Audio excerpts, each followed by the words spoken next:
खुलुमबाय। गिबियावनो बयनिसिमबो थुनलाइयारि हान्जा खन्थाइ बिबारनि जानानै आंनि गोसो गोरबोनिफ्राय गाहाम हामलायनाय, सिबिनाय आरो खुलुमहरनायखौ जासिहरग्रोनाय जाबाय।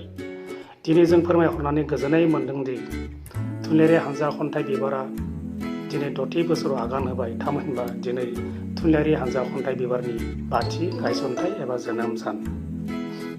थांनाय 2017 मायथाइनि 19 डिसेम्बर खालि बे थुनलाइयारि हान्जा खन्थाइ बिबारखौ गायसननाय एबा जोनोम होनाय जादोंमोन। जोंनि गुबै थांखियानो जाबाय जाखांफुनाय लाइमोन लिरगिरिफोरखौ जा हायो थुनलाइ सोरजिनायाव थुलुंगा होनाय। आरो जोंनि मोन्थोरानो जाबाय राव थुनलाइखौ सिबिनायानो जोंनि थांखि। मिजिं थिदोंदि जाबाय दा जोंनि थुनलाइयारि हान्जा खन्थाइ बिबारखौ अनसायदों, बेबायदिनो इयुनावबो अनसायलांबाय थागोन।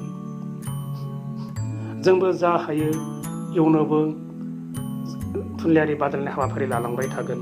मिजिं थिदों जोंनि लानो गोनां बादायलायनाय हाबाफारिखौ बयबो मदद खालामगोन। आं दिपेन चन्द्र बर', गाहाय सामलायगिरि खन्थाइ बिबार हान्जा। गोजोन्थों।